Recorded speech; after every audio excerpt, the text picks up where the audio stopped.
My girlfriend was S8 and now I want to leave her.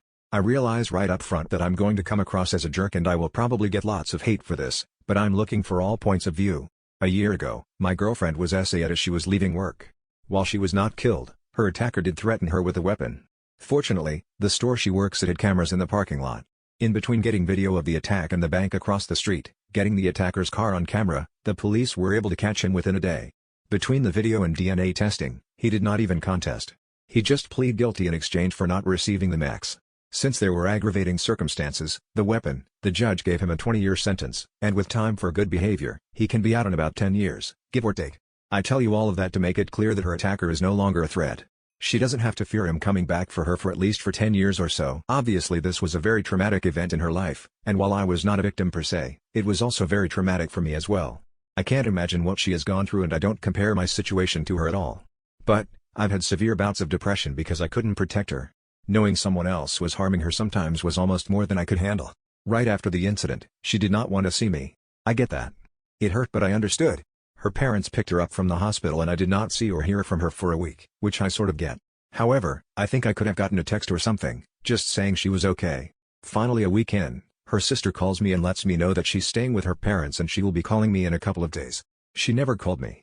Instead, I once again get a text from her sister saying she would like me to come over for a few minutes so we could talk.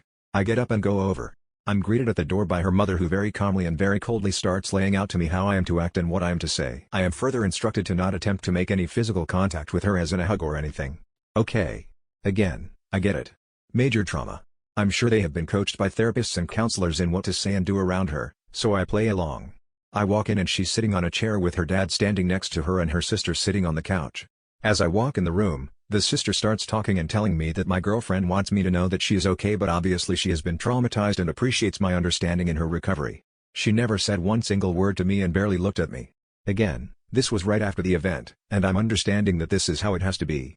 But, honest to God, that entire conversation was just awkward as hell.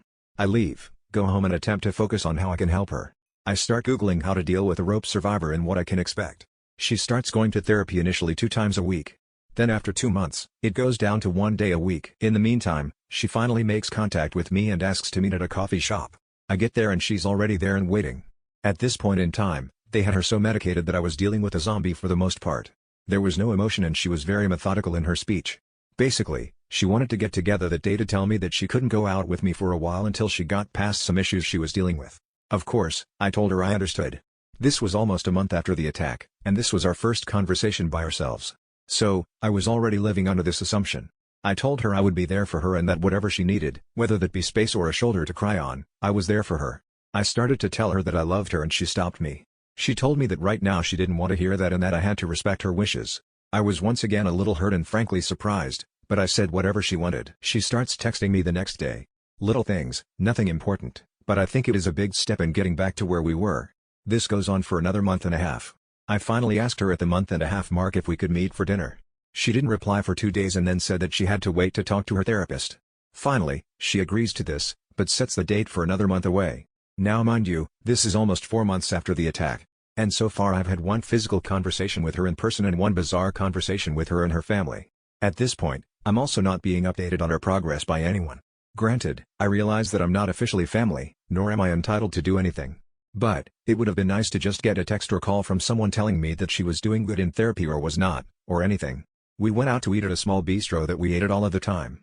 I met her there and I was waiting for her to show up. After sitting for a half-hour waiting, I texted to see what was up. I just got a text saying, "On my way." She finally arrives and sits down. I asked her how she has been, and she snapped at me and told me to not ask her personal questions. We ate and after dinner I wanted to just sit and talk because I missed the person I had talked to almost every day for the previous 3 years. But when she was done eating, she said that she was ready to go home. I asked her if she could stay for just a few minutes to talk. But, I could see that she was becoming physically anxious and I did not want to upset her so I said that I loved her and missed her. She just walked away. She goes back to texting me the next day, like nothing had been wrong. We actually start to see each other once a week for lunch, and she's getting more and more comfortable with being out. So she sits and talks for a while. She has also started a new job, which she tells me about. This goes on for another 4 months. I'm happy to see her and all. But honestly, I'm very lonely and we have not even so much as held hands. Then one day she doesn't show up for lunch. I text to see if she is okay. No reply. I call her parents to see if they know where she is and to make sure she is okay. I got the runaround from them, and by this time I'm starting to get upset because I don't want to know where she was or anything. I just wanted to know if she was okay. After a while, her mom says, yes, she is okay, but don't expect to hear from her for a while. Well, that makes me start to think she has had a relapse and is in the hospital, but what can I do? All I do is go home and try and take my mind off of it. 2 weeks pass with nothing from anybody. I'm trying my best to be reasonable here, but basically I call her sister and ask if she is still alive or what. She knew I was getting frustrated, so she apologized, but says that her sister told them to specifically not let me talk to her. At this point, I break down. I don't know what I've done wrong here. I have not pushed her. I have not tried to get her to be with me in any way other than to just talk to me. And even then I have had very generic conversations so as to not upset her. I then get a text from her asking if I would meet with her at an address I wasn't familiar with. Once I looked it up, I determined this was the therapist's office. I am told to be there at 4, which meant I had to leave work early to get there. I check in at the front desk and I'm told that the therapist wants to speak to me alone for a few minutes. She comes in and I now know where the parents were getting this from, because after formally greeting me, she then started to provide me with a list of do's and don'ts. She then told me that my girlfriend wanted to speak to me and had something to tell me. I go in and she is sitting on one chair and I'm instructed to sit in the other. She has a box of tissues and has been crying. The therapist tells me that I'm here because my girlfriend has something to tell me, and that she wanted the safety of the therapist's office to feel safe. She then proceeds to tell me that the reason she did not meet me for lunch that day is because she was with another guy, somebody from her new job. They had been intimate with each other. She might as well have taken a weapon out and shot me. It couldn't have hurt anymore. I just dropped my head and began to cry. The therapist then pipes in with some logic about her taking back her control since she was attacked and how this wasn't cheating in the same sense of cheating. My girlfriend then proceeds to tell me that she does not want to lose me, and that she's just very messed up in the head. And that it was a one-time thing and blah, blah, blah. I feel very trapped at that moment. I felt like I was ganged up on, and the more I said, the more upset I got. I finally just said to her, "You haven't so much as held my hand in the past half year. Yet you can go screw some guy you met at work while I sit like an idiot waiting for my junior high luck date." This, of course, caused her to go into hysterics and the therapist asked me to leave. I apologized and told her to text me if she wants to keep working this out. I get that text later that day. Now she is all chatty and telling me that this was the worst mistake of her life, and to please talk to her. I tell her that I don't know if I can go on with this, but agree to meet her. I flat out tell her right up front when I see her, that for me to even consider going forward with this, that she has to cut this other guy off, period. She tells me that it's impossible because they work together. I tell her that I'm sorry, but I won't even consider it if she's going to see this guy every day. She decides to find another job, and after talking with my sister, who I have told everything to, she said that while it is not common, some women do attempt to have intimacy after being attacked. That way they feel like they have power again. Now, why I'm not the one who she did this with, I have no idea. But I know I feel like I'm being punished for something I didn't even do. She changes jobs and we go back to our lunches. I do this twice when I tell her that I'm getting a little tired of just meeting for lunch and doing nothing else. So she agrees to come over to watch TV with me. That has been it up until tonight. Tonight she came over and we watched 2 movies and ate pizza. During the second movie, I tried to give her a kiss. Nothing more, just a kiss. She backs away as though I was a cross, and she was a vampire and tells me she is not ready for that yet. Not my finest moment here, I admit, but I tell her that it's been a year and a month. And I have not tried one goddamn thing with her or forced her into anything. I cut in and knew that despite this, she willingly screwed some other guy months ago, but here I'm still waiting to hold hands. She of course starts crying, but this time I'm not as fast to apologize. I do apologize for the tone of my voice and tell her that I would never try to force her to do anything against her will, but honestly, I feel like I've been kept on the outside. I've been cheated on. I don't care what they call it. She willingly had unprotected intimacy with someone else, and I feel like I've done everything to try and be a supportive boyfriend. I tell her that honestly, I don't want her to text me until I decide what I'm going to do. I don't want to be unfair to her, but by the same token, a year is a long time. We are really no closer to being back to normal than we were 6 months ago, and I have no idea how long this will go on. Now here is the part where if you didn't think I was a jerk before, you'll now. I am just tired of not having intimacy. Look, I certainly understood not trying anything right afterwards and even months afterwards, but it's been over a year and we're not even holding hands. Frankly, the fact that she has been with someone else since this incident is killing me inside. So I told her that I'm going to think things through and promise to talk with her next week sometime, but as it stands tonight, I think I'm done. I love her. I hate the idiot who ruined both of our lives. I know this isn't her fault, and I hate that. I feel like garbage no matter what I do.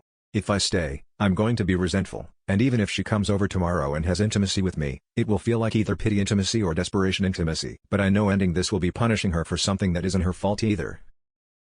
You let him essay us. I set you up to your death.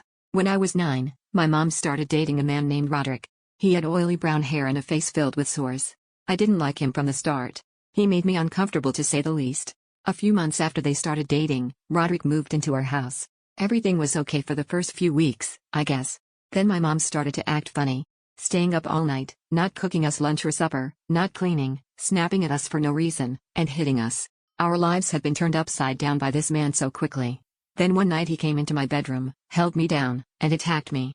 I was screaming and crying for my mom, begging her to come help me, to come save me. And then I saw her standing at the door watching him attack me. My mom was just letting him do this to me. She was just watching, like she was looking at a TV or something. When he finished, he walked up to my mom, kissed her, and walked away with her. My mom just left me, crying and bleeding. I was just attacked and she allowed it to happen. Not long after they walked out, I heard them having intimacy in the living room. It was my 10th birthday. Happy birthday to me. A couple of nights later I heard my little sister crying. I got out the bed to find my mom standing in her doorway. I ran to the room to try to help her, and my mom saw me. She backhanded me across the face, making me slam against the hallway wall. I could hear my sister crying and begging. That day, I started hating my mother. The attacks went on for 3 years. I didn't know at the beginning but soon found out. Roderick had gotten my mom doing math. Roderick and math were the only important things in her life. My sister and I were nothing more than his play toys. I soon started noticing them arguing more and more. About who got more hits. This one was stashing from the other one, and you smoked the last of it all by yourself. This is when I started planning my revenge. I noticed after about 3 days they would finally pass out and sleep for almost 2, and their bag of math would always be on the bedside table, beside Roderick. I know most would ask, why didn't you call the police or child welfare? Because jail wasn't enough. He might have attacked us, but she betrayed us. She turned her back on us. And I wanted revenge and wanted her to suffer like we had. So every chance I got, I would move the bag, just at first. Make it look tampered with. Then I started taking it from the bag and placing some on my mom's table. These things alone caused a lot of fighting. They started getting physical. I continued to do this over a couple of months, taking more and more, flushing it, or dropping it down the sink. Until the last day. On the last day, I took the whole bag and flushed it. We watched 3 Disney movies before they finally woke up. And then I heard him start yelling about his missing bag. The yelling got louder and more intense. Then I heard the breaking of objects. It was starting to get bad now. I hear my mom go from angry to scared. I hear him hitting her begging him to stop. Swearing she didn't touch it. He continues to hit and she continues to beg, begging him to stop hurting her, begging someone to come help her. Begging like we begged her for so many nights. My sister started asking to leave. She was scared and crying. I opened my window, put my sister outside, and followed. We ran to the neighbors and told them that Roderick was beating our mom. The neighbor called the police and brought us inside. And we watched as the police pulled up to our house, walked up to the door, stopped for a second, yelled police, and kicked the door open. After what felt like forever, we see Roderick being brought out to the police car. I wait to see my mom follow, but she doesn't. I see an ambulance pull up and the paramedics run in the gurney. A short time later I see them rushing back with my mom. I catch a glimpse of her once beautiful face, now looking like ground meat. She ended up dying on the way to the hospital. I never planned to have my mother killed. I just wanted her to feel the pain we had been feeling for these last years. And I guess in the end she did. She felt the pain and terror we felt every night for the last 3 years. She just felt it all in one night. Do I feel bad about what I did? No, I don't. If I didn't do what I did, we would have been stuck there, being attacked and beaten every day until one of us would have died. Roderick ended up getting the death sentence for the dozens of violence, SA, and substance charges he was convicted of. We moved a few states over, to be with our late dad's parents. We hadn't seen them in almost 4 years, and for the first time in a long time, we actually felt safe. My sister still doesn't know that I played a big part in our mom's death. And since we never talk about either of them, it never comes up. We are both happily married now. I have 3 children, she has 2. Both of us are active members of our PTA. No one would ever guess what we went through, or what I did to get us out of it. I was essayed by a close friend 24 years ago. Now, my daughter is trying to invite him to her wedding. About 24 years ago, I was essayed by a close friend of mine and became pregnant as a result. I was inconsolable for months after the event. To make matters worse, I found out I was pregnant at about 20 weeks, and where I lived at the time, it was illegal to get an abortion after the first trimester. My husband has been my rock and support during that time, and I don't know how I would have ended up without him. He said that I could put the child up for adoption. Or I could keep the child and he would raise it as our own. I decided not to give the child up for adoption, but raising the kid has been hard. I am half Polish and half German, and my husband is half German and half Russian. We both have pale skin, light hair, and blue eyes, as well as being fairly tall. I'm 5 feet 10 inches and my husband is 6 feet 3 inches. However, our daughter Luna is 5 feet 3 inches, has dark hair, and a brown complexion like her biological father. I often heard snide remarks about me being an unfaithful wife because it was obvious that Luna was not my husband's child. It was especially hard for me when Luna was young because she looked so much like her dad. My husband took care of my daughter most of the time because I would have bad flashbacks whenever I saw her face from when I was assaulted. As she grew up, it died down a bit, but I would still get these horrible panic attacks when I saw her wearing boys' clothes and short hair. Since I was prone to having panic attacks, Luna ended up being closer to my husband than she was to me. Also, she often ended up receiving a little more attention from my husband as some sort of compensation because of me. We never told her that she was the product of SA because I was too ashamed, and my husband did not want her to feel different from her siblings. I often told her that her biological father and I got into an altercation and never spoke to one another ever again. About 2 years ago, she got one of those DNA test kits and found out she had a relative in the system. This relative got Luna in touch with her biological father, and they started talking despite my protests. He apparently wanted to speak to me about something. So Luna attempted to persuade me to meet with him. I made her aware that her father and I should never be in the same room together. Now, Luna is getting married to a lovely young man. The original plan was to have my husband walk her down the aisle. However, he had a bad accident that left him in a wheelchair until his legs are strong enough to support his weight again. This was not her idea of a picture-perfect wedding day, so she invited her biological father to have the honor of being the bride's father. Her wedding invitation not only invited my attacker, but she'd also totally disrespected the man who raised her. Although I or a bridesmaid could have pushed him down the aisle, she thinks it would not fit the vibe of the wedding. My husband looked so shocked and upset that she would even think of this, but I was furious.